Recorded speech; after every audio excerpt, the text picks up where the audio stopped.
Hello, everyone, and welcome back to Randy's old-time radio shows. Step through the creaking door and into a world of suspense. Today, Randy is airing a classic episode of CBS Radio Mystery Theater, broadcast from 1974 to 1982.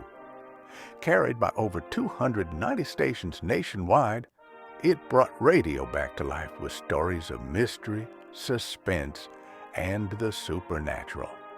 Hosted by E.G. Marshall and Tammy Grimes, it featured legendary voices and unforgettable tales. Now, without further delay, here is tonight's episode, Copenhagen Connection, from June 13th, 1979. The CBS Radio Mystery Theater presents...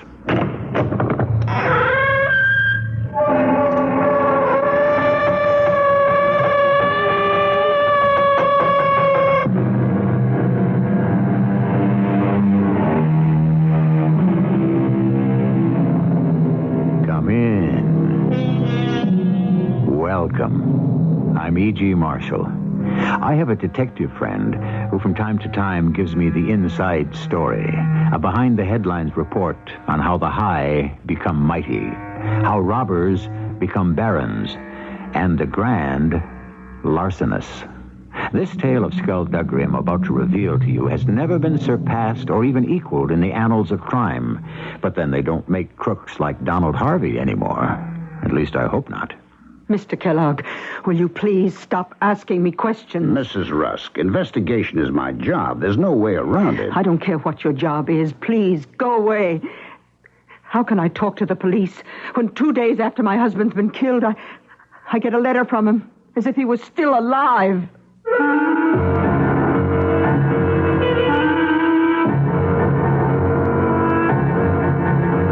Our mystery drama, The Copenhagen Connection, written especially for the Mystery Theater by Gerald Keane, stars Ralph Bell. It is sponsored in part by ARM, Allergy Relief Medicine, and Contact, the 12-hour cold capsule. I'll be back shortly with Act One.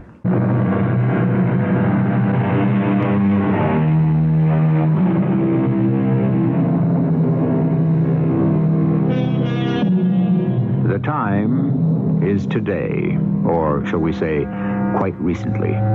The place in the mountain ranges of California, 1,100 feet above the Mojave Desert. And the next voice to talk to us, that of Sam Kellogg of the California Patrol. This is where it began for me, October 10th. A small chartered airplane had struck the side of the San Bernardino Mountains bordering the California Mojave Desert. I got there as the bodies were being pulled from the wreckage. The impact of the crash and the flames leaving very little for identification. Did you say very little, Sam? Oh, I'd say less than nothing. 3 bodies are all we could find, but who could tell who they were? Any word on the plane, George, whose it was? Yeah, I got a message radioed through that it may have been a twin-engine fan jet chartered from Mexico City from a private company. Give me a hand over here, George, in back of these rocks. Give me a hand with the tail section. Yes, I thought I saw the sun shining on a piece of metal. Grab that end. Let's turn it over. Now. Hey, what looks like a piece of the tail. Can you read it, Sam? Letters are sort of scorched. Is that an N? And an L. NL109. Yeah, that's a 9, or is it an 8? 109A. Get that onto the radio, George. Yeah, we'll do. 109A. Well, what do you think, Sam? Feel like guessing what happened? I hate guessing. I'd rather wait and see what the FAA reads out of the flight instrument recorder. Yeah, you're the boss. George, send out that radio description, and then let's head back to town. There's nothing else we can do here right now.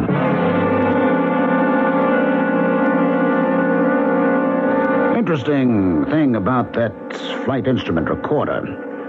Our boys searched 3 miles in all directions. It never turned up. That was my first clue that something funny was going on. And then clues 2, 3, 4, and 5 came in mighty fast. Sam, I've got more on that plane crash. The guy who hired the plane was Donald Harvey.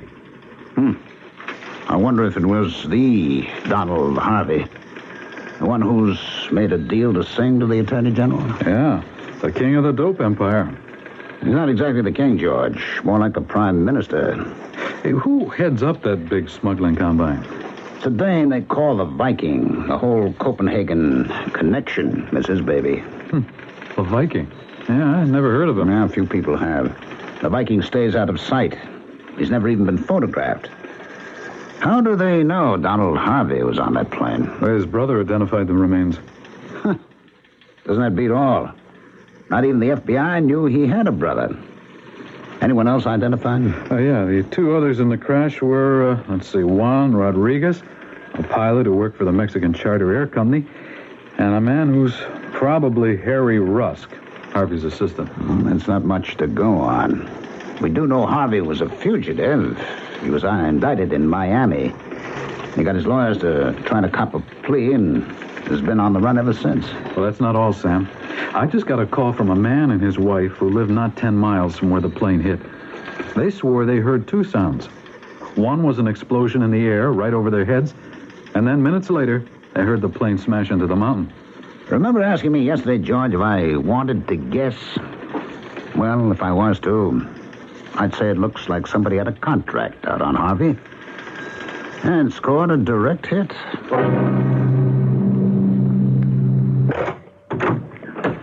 Yes. What do you want?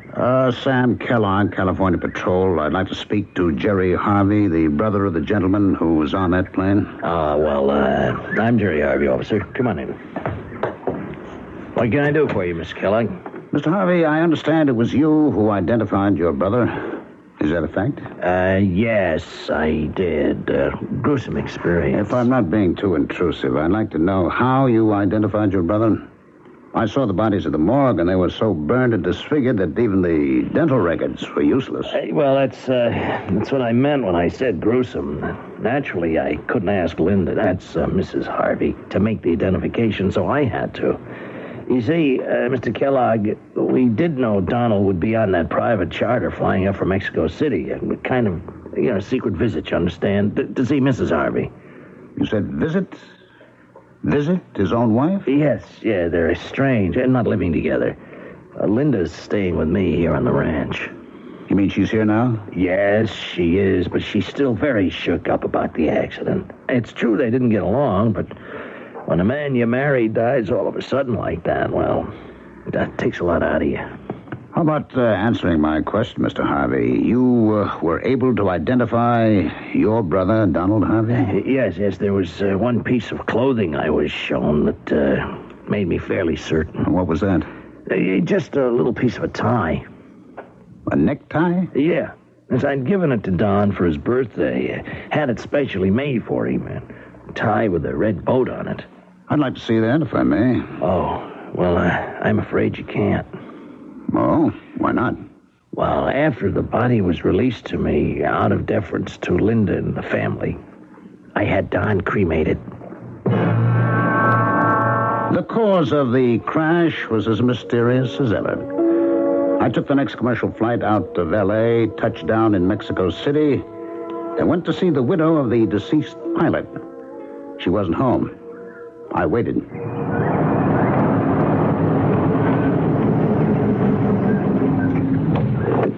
Mrs. Rodriguez. Mrs. Juan Rodriguez? Yes, that is me. And who are you? Sam Kellogg, California Patrol. I'd like to ask you some questions about your husband. My husband?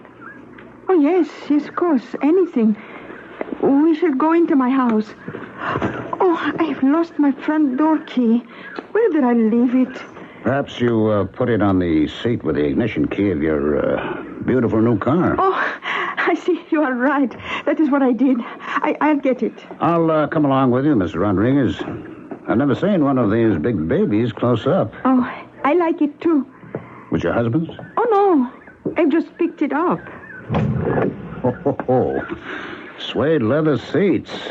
Sure must have set you back a couple of pesos, eh? Oh, here are the keys. Just as you said. Mr. Oh, I forgot the name. Please? Sam Kellogg. Oh. Please, you will come into my house? Thank you. How about answering my question, Mrs. Rodriguez? You asked me a question? What was it? I'm just interested to know how many pesos this big new car set you back. Oh, I have no idea. It was paid for by the company. The airplane charter company gave you that car as a gift? A gift? I don't know. They call it compensation. Oh, the insurance on his life, I suppose. I don't know. They just call me and say, it is yours, Mrs. Rodriguez. Take it home. Yeah. Mrs. Rodriguez, I plan to be here in Mexico City for a few days, and if I may, I'll call on you again. I want to know whatever your husband knew about his passengers. Oh, I don't think he knows anything. He flies where they tell him to fly. Oh, but of course I shall see you. Anytime. Good. By the way, what's the name of the head of the airplane charter service your husband worked for? Oh, the head? Oh, the man who owns it is Carlos Palacios. Ah, thank you, Mrs. Rodriguez. Much obliged. Hello, Mr. Palacios. This is Sam Kellogg, California Patrol. I'd like to come to talk to you about that accident involving one of your planes last week up our way. Kellogg. Yes, that's right. This evening? Be fine. I'll take a taxi out to your hangar. 8 o'clock. I'll be there. Oh, by the way, that was a rather nice gift you made to your pilot's widow. Well, I'm talking about that expensive new car. Are you sure? Well, she said your company gave it to her. Part of the insurance. Oh, really? Well. That's what she said. We'll discuss it further when I see you tonight, Mr. Palacios. See you. California Patrol. Hello, George. This is Sam. Oh, hi, Sam. I'm down in Mexico City. Check out if there is any other connection between the pilot Rodriguez and Donald Harvey. You mean other than the fatal flight? Will do. Is there anything new? Yeah. Harvey's widow has left California. Took an eastbound flight last night for New York and is booked through to Copenhagen, Denmark. What does Jerry Harvey have to say? He knows from nothing. He's taken off for Big Bear up in the hills where he's got a vacation log cabin. Can you assign a man to follow him, George? I've already done that. Are you winding up in Mexico City, Sam? Well, I hope to. Maybe the day after tomorrow I'll go on to Chicago. Chicago? Yes, the third man on that plane may have been Harvey's assistant, Harry Rusk. Chicago was his home base, and if he's got any relatives in the Windy City, I plan to talk to him. I'll call you from there, George. It checked out. Harry Rusk's wife, or perhaps widow, lived in the fancier part of Chicago. You're sure I can't give you a cup of coffee? Oh, thank you. No, Mrs. Rusk, I know it's a bad time to start asking questions when one has suffered the kind of tragedy you have. But it is my job, and I'll try to be as tactful and as delicate as I can. I understand, Mr. Kellogg. I'll tell you whatever I know. Good. First of all, you did go to the morgue to identify your husband's remains? To California? No. I just couldn't bring myself to do it. They sent me a photograph, but I tore it up. I telegraphed back that it was Harry. So you don't really know then? What difference does seeing him make? Harry was always with Mr. Harvey. No question about that. You're basing your identification on the assumption that Donald Harvey was on that plane. Well, why shouldn't I? If Harry wasn't on that plane, why hasn't he been in touch with me? It's not very tactful or delicate of you, Mr. Kellogg, to imply my husband may be alive and pretending to be dead. One last question. Has your attorney been in touch with you about your husband's will? He's not our attorney anymore. I mean, the one we used to have here in Chicago. I see. Can you tell me more? No, I can't. I don't want to talk about it. Do I understand correctly? You changed attorneys? May I ask why? No. Please, stop asking questions. Now, Mrs. Rusk, I told you this investigation is my job. It's not easy for me either. Easy? How can I talk to the police when 2 days after Harry's been killed, I get a letter from him as if he were still alive? A letter from Mr. Rusk? Yes, from Mexico City. He wrote, "I'll be seeing you soon, darling." And then more about a new lawyer in Copenhagen. Look, I can't talk about it now. Can't you understand? It's too real. Like a voice from the grave. Now, will you please go away and stop asking questions? Please. Between Mexico City, the mountains of the Mojave Desert, and Copenhagen, there was a link. A lawyer there? Why? Mrs. Harvey on her way there? Again, why? Something was rotten in that state of Denmark, and my misgivings would not go away. My friend, the detective, tells me the great sleuths are great because they try never to overlook a single fact.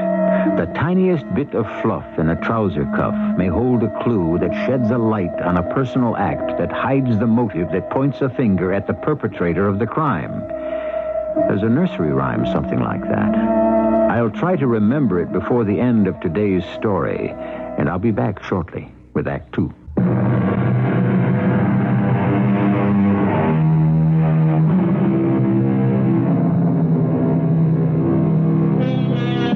Back again with Act 2, the second of what may be an extraordinary series of acts to disguise a triple murder.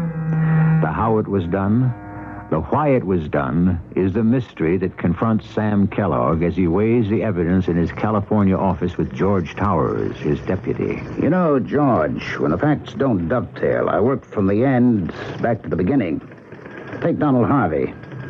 Tell me about him, George. Indicted in Miami, implicated in a multi-million-dollar cocaine traffic. I got away to Mexico before the marshals could grab him. All right, that was step one. Then his attorneys got in touch with the FBI and the Attorney General and offered to squeal on the entire worldwide operation for a grant of immunity. Now, suppose Harvey had gotten safety for blowing off the lid. Who would want him dead? Well, the guys he was going to rat on. Exploding his plane could have been their solution. So, who do we look for? Well, whoever'd been afraid of him. Yes, whoever they are. In the meantime, what do we know? I studied this FBI report. They say the proceeds are laundered through Denmark. Uh-huh. The Copenhagen connection. Is there anything else? Not that I can see. Take a good look at that report. It doesn't hit you? No photograph of him?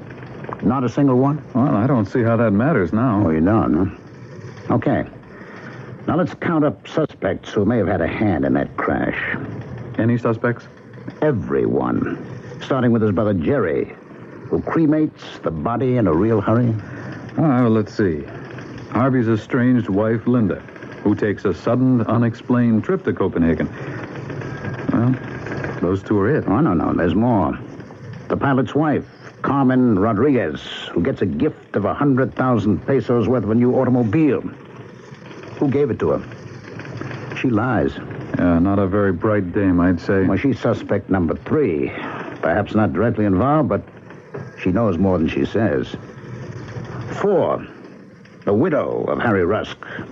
She gets a letter from her husband telling her his new attorney lives in Copenhagen. Uh-huh. Copenhagen again.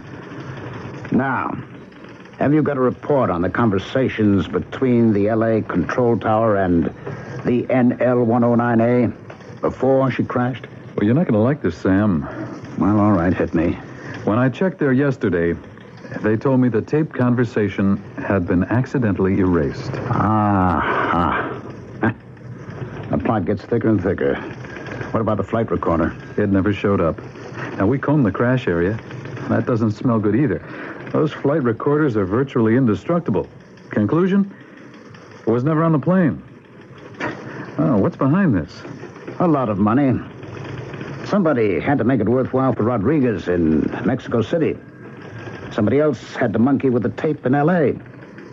And somewhere, a great big cocaine empire is still doing business as usual. George, get yourself down to Mexico City. Start with the head of the charter service, a Mr. Carlos Palacios, and grill him. Then move over to the pilot's widow. You're a nice-looking young fella. Don't leave her until you get something out of her. What are you going to do? I'm packing a bag. for Copenhagen.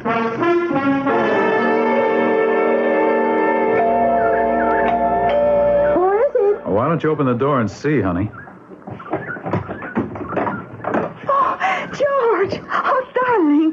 What are you doing in Mexico City? Not out here, Carmen. You can hug me inside. I'm here on official business, baby. Oh, well, come in, you big fool. Oh, my darling George, I was going, how you say, it's stark crazy. Yeah, crazy is right. How could you be so dumb? What are you talking, George? My boss, Sam Kellogg, comes down here to interview you, and you drive up in a brand new car. Oh, what is wrong? Look, let me finish. Then you tell him Palacios of the Charter Airways, who knows nothing from nothing, gave it to you as compensation for Juan's death. So? He could have? Oh, you fool. Don't you think Sam would check on your story? Why did you have to tell him that? In fact, why did you have to wave all your money around so soon? Couldn't you keep it until everything cooled off? Is this why you came all the way from California to scold me? Oh, George, I thought you loved me. Yeah, I do love you, baby, but there's too much at stake for me to get hooked up with a stupid dame. Why do you keep calling me stupid? Look, I've got to come up with some story why you lied about the car. But that's not the big problem. Oh, what is? It's Jerry. If he finds out you were out of line, come on, you know what he's like. He would do nothing for a little mistake. Aren't we partners? Let me set you straight, Carmen. Right now, the number one man in the USA is Jerry, taking over from Don. Well, did he make the accident? Jerry had nothing to do with it, believe me. Then who? The Viking. Copenhagen. From the top?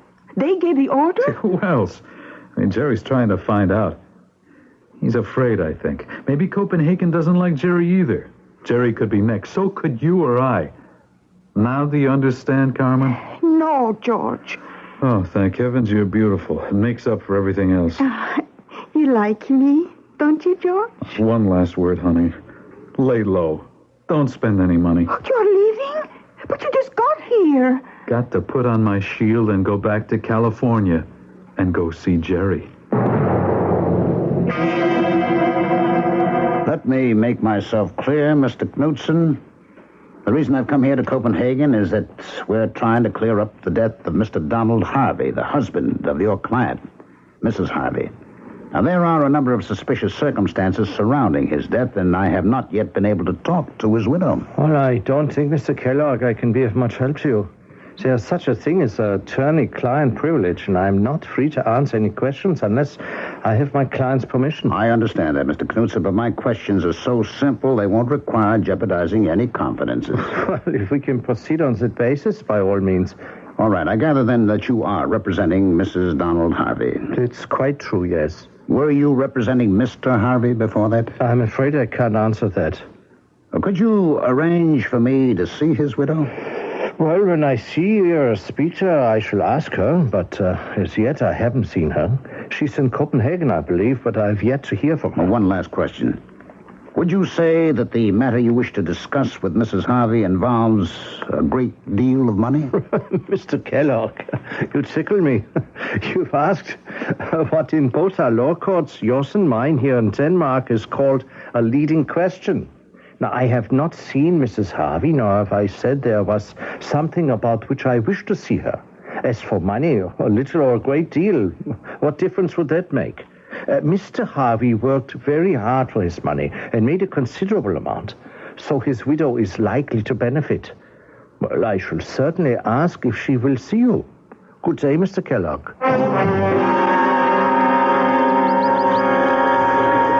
Hi, Jerry. How's the fishing? What are you doing up here, George? Boy, have you got a good thing going for you up here at Big Bear. If I could get away from the patrol, believe me, here is right where I'd be. At the end of a fishing pole. George, you picked a bad time to pay a social call. I came up to find out the news and give you some. What news? There isn't any. And I got some for you. Sam Kellogg is in Copenhagen. He went to talk to Don's wife. Linda? He's getting mighty suspicious. Suspicious of what? That it was the Viking who was responsible for the accident, so he could get rid of Don. Does Sam really think that? He's going to try to prove it. Oh, George, you are something. When Don told me he was putting a state patrolman on the payroll, I thought he'd be smarter than you. Oh, if you and I had met, before Don was killed, I don't think I would have okayed you. Hey, I thought I was doing okay. Well, let's hope in time you'll learn.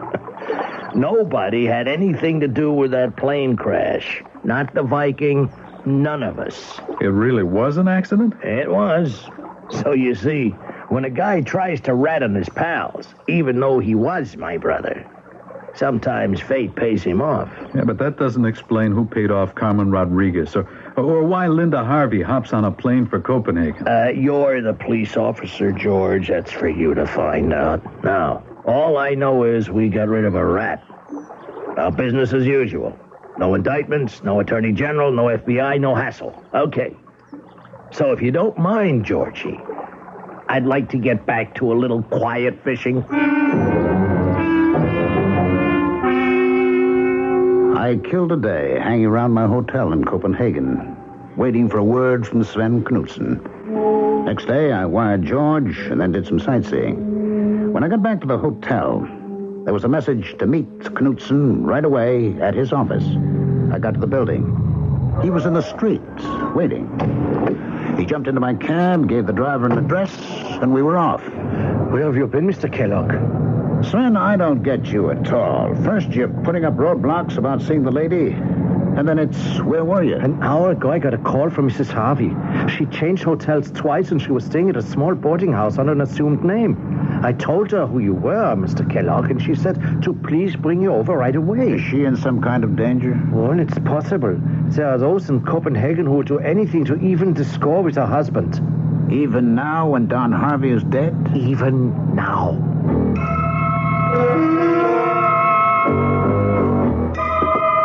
This is it. Room 313. Mrs. Harvey? Mrs. Harvey? It's me, Sven Knudsen. Try the door. Yeah. The door's locked. Mrs. Harvey. Mrs. Harvey, are you all right? We'd better break the door down. Stand away. I don't know how to do this. Mrs. Harvey. You better let me handle this, Sven. Call the Copenhagen police. Tell them that someone's been shot to death. More deaths, more problems, and the solution seems further away with every passing hour. So far, Sam Kellogg has kept us completely in the picture. We know everything that he does. So that if there are detectives among us, we could solve this mystery. In fact, we know more than Sam does. For we know his deputy George is not on the side of the law. I'll return shortly with Act 3.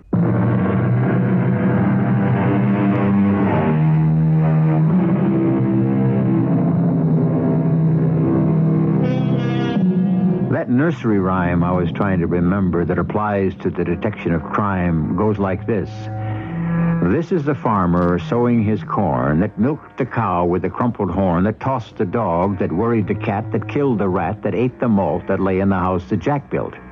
In other words, all clues are irrevocably linked in a chain. It was nice of you, Sven, to drive me out here to the airport. Oh, it's nothing, Sam. You helped me with all the paperwork details over the late Mrs. Harvey. When a foreigner is murdered in Copenhagen, it presents so many problems.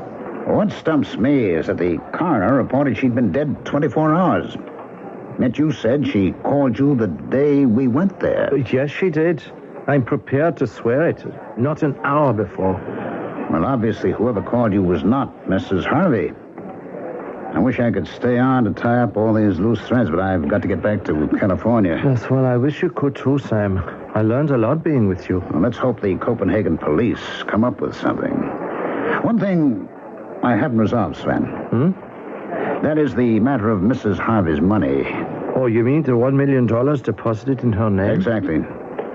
You have no idea why that money was put there? No, none whatsoever, Sam. I received my instruction from Mr. Harvey before he died, and I followed them. From where was it sent? Mexico City. When? It was mailed 8 days before the plane crash that took his life. Then, what did you do, Sven? Well, Linda Harvey was still legally Mr. Harvey's wife. I telephoned her and told her to come over and claim the money. Why didn't you merely have it transferred to her account in California? It didn't occur to me, and she didn't mention it. That's hard to believe, Sven. Could it have been because you were not certain it was clean money? I beg your pardon? No, never mind. You wouldn't tell me anyway. You will make sure that $1 million does not leave Copenhagen? It may very well belong to Uncle Sam. Oh, certainly. I'm only the trustee.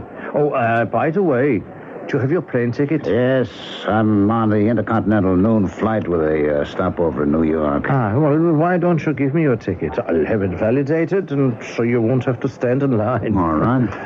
There you are. Good. And your passport? Yeah. Thanks. I'll be right back. You wait here. Sven, where are you going? What is it? What's the matter? Intercontinental's ticket counter's around to your right. We walked past it. It's not that way. Oh, I know it is. But if I go through the operations door over there, I can have it taken care of in the office much faster. Boy, you really know your way around this airport. Well, I should. Before I became a lawyer, I used to pilot these 707s for Intercontinental. I'll be back in a few minutes. So Sven Knudsen used to be a pilot. Stow away that bit of information. It was as automatic a reflex with me as blinking my eye. I knew I should follow that Danish lawyer, and I did. Through a door, up some stairs, and into a room filled with tickers and flight monitors. I could see Sven Knudsen at the far end of the room talking to someone. Trying to get closer, I didn't see an airport guard bearing down on me. Excuse me, sir. Huh? But passengers are not allowed in this part of the tunnel. I'm an officer of the law, California. I've been following someone. Oh, may I see your identification, please? Yes. Here we are. That's my badge and ID card. Samuel Kellogg, California Patrol. May I see your passport, please? Well, I haven't got it on me. I gave it to an attorney. Oh, yes? He was over there a moment ago. Oh, Mr. Kellogg, if you don't mind, I have to ask you to accompany me to the security office. This way, please. Which way are we headed? Oh, no, not that way, Mr. Kellogg. Not up the escalator. Follow me. Well, that woman halfway up the escalator, I'm sure I've seen her Mr. before. Kellogg, let's not play games. Through this door, please. Say, where have you been? I've been looking for you everywhere. Your flight leaves in a few minutes. Guard, this is the attorney who has my passport. Sven, will you show it to the airport security guard, please? Of course. Here you are. I can vouch for this man. He's an American police officer. Yes, very good. Have a pleasant journey back to America. Good day, sir. And here's your ticket and your boarding pass, Sam. Yes.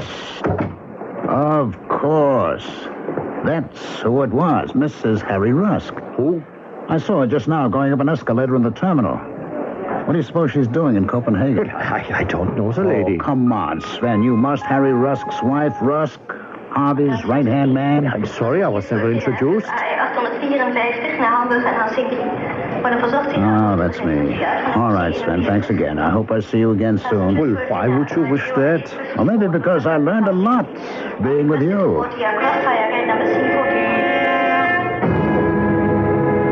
Why was that Danish lawyer, Sven Knudsen, stonewalling me? Of course he knew Mrs. Harry Rusk, and a great deal more the time and the plane's takeoff stopped me from checking into. We were airborne, and as the flight attendants pulled down the shades for the in-flight movie, it occurred to me that perhaps Mrs. Rusk was on this very same plane. I started my search up one aisle and down the other. You? Hello, Mrs. Rusk. Do you mind if I sit beside you? I didn't expect to find you on your way back to the States from Copenhagen. Well, I came to Copenhagen to meet with Howard's new lawyer. Yes, was his name Sven Knudsen? Oh, I guess. Well, I thought so.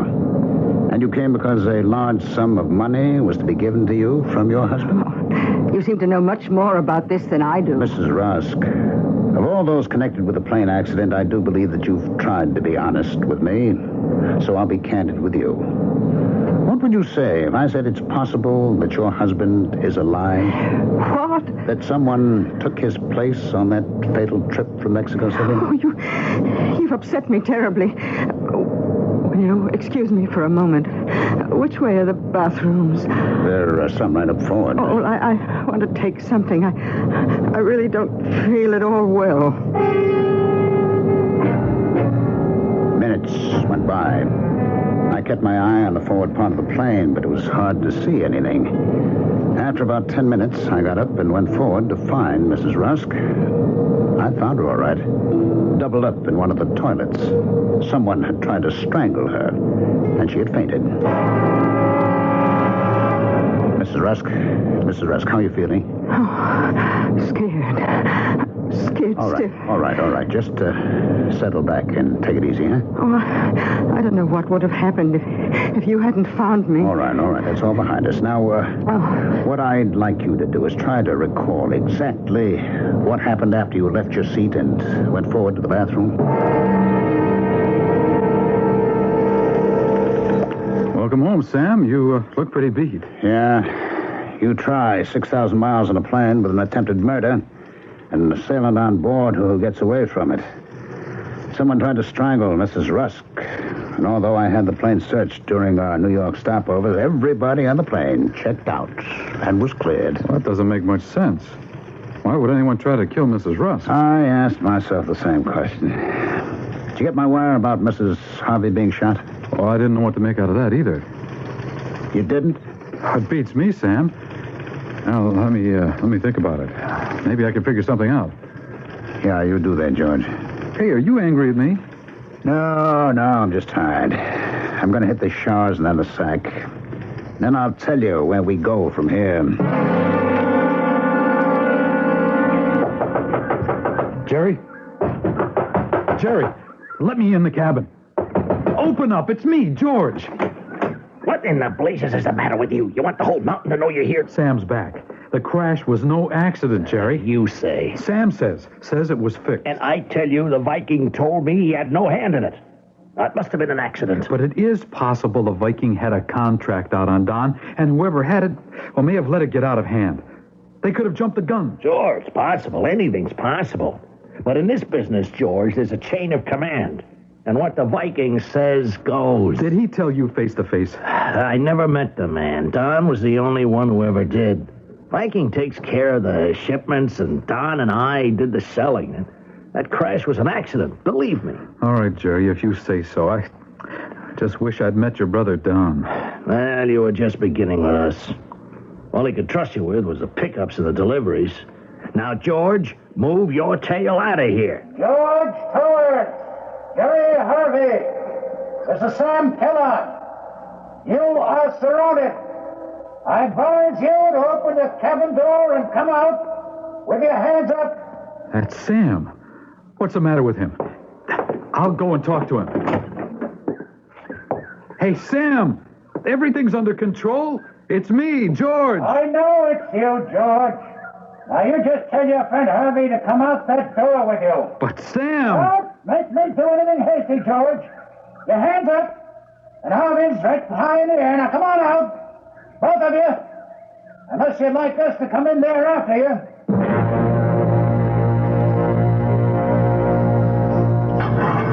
I'm sorry I had to put you both in the same cell, but we're a little crowded today. Sam, what are you locking me up in here with Jerry Harvey for? Are you out of your mind? I have a right to see my lawyer. Oh, well, please, one at a time, gentlemen. No, George, I'm not out of my mind, but I admit I was a little slow in wising up whose side you were on. And Mr. Harvey, your lawyer will be here in a moment. He's in Copenhagen. No, I'm afraid he isn't. Guard, will you escort the gentleman with the briefcase to the cell block, please? Mr. Harvey, your lawyer is Mr. Sven Knudsen, isn't he? Yes, but how did I... He'll be here in just a moment. Sam, can you tell me one single thing I should be put behind bars for? All right. How about conspiracy, George, just for openers? Here we are. Mr. Knudsen, I'm glad you could join us. I believe you have a client in this cell. Guard, would you unlock the cell door, please? If you would be so good as to step inside. Thank you, sir. Gentlemen, this is going to be quite a session. I advise the three of you to make yourselves comfortable and listen. I should like it understood that I'm in your jail under protest, and as a Danish citizen, I demand to be released. Demand? You can demand all you like, Sven, but I think you'll not want to miss what I have to say. You see, there was once a man called Don Harvey. He knew that another gentleman, whom we shall call the Viking, had a contract out on him. So Harvey engineered that crash to make it look accidental. He got some poor slob to substitute on the plane for him, and with a time bomb, also sent an innocent pilot and his own assistant to their death. As Mr. Knudsen will confirm, Donald Harvey did not die. Isn't that so, Sven? I have never met the gentleman. All right, then let me introduce you. The gentleman seated right next to you is Donald Harvey. He has no brother called Jerry. He never had. Jerry is Don Harvey? Oh, yes, George. But Don wasn't all bad. Were you, Don? He took care of people so they'd keep quiet, wouldn't question his death. He had money sent to the pilot's widow, to his own ex-wife, to his assistant's wife. Sizable sums. But you had other ideas, didn't you, Sven? Why hand all that money over to those women? Perhaps a little double-cross? You are holding me in an American prison under protest. You have no jurisdiction over a Danish citizen. Oh, but I do. For crimes committed against an American citizen. I think we can prove that you shot and killed Mrs. Harvey in Copenhagen and attempted to strangle Mrs. Rusk on an intercontinental flight in midair. I was not on that flight. Have you forgotten, Sven? You most certainly were. As a former pilot, all you had to do was ask your old buddies, could you fly with them in the cockpit? And naturally, when we came into New York, they were reluctant to tell the authorities of your little joyride. It's against regulations, isn't it? It's pure speculation, Mr. Kellogg. I demand to see the Danish ambassador. And so you shall, sir. The ambassador has been notified that we have apprehended a man both our countries have long been looking for. The mastermind of the Copenhagen connection. Donald, George, may I introduce you to Mr. Sven Knudsen, otherwise known as the Viking.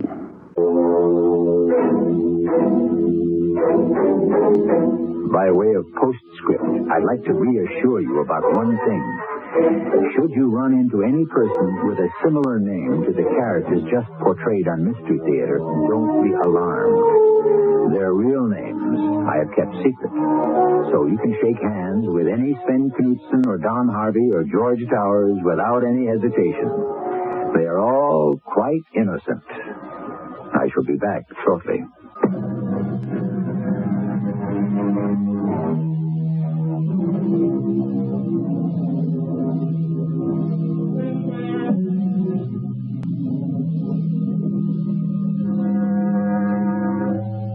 Napoleon, 150 years ago, warned us against the conspiracy of criminals when he said, the contagion of crime is like that of the plague.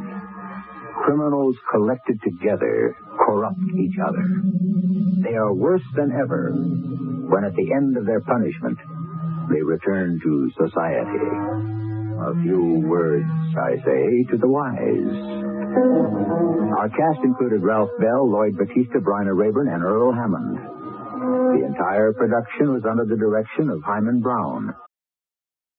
Well, folks, that's all for this episode here on Randy's Old Time Radio Shows. Now, bringing these golden oldies back to life takes no small amount of time and effort from our good friend Randy, cleaning up the audio, converting the files, and making sure each show has the best audio possible. If you've enjoyed the program and you'd like to help keep these classics on the airwaves night after night, why not consider a small donation? Every penny goes straight to supporting Randy's work and helping this channel stay on the air. You'll find the links down in the description below. And for those of you kind souls who've already given, Randy tips his fedora to you. Your support truly keeps this old radio spirit alive. Thanks ever so much. And until next time, Keep those dials tuned and keep the memories rolling.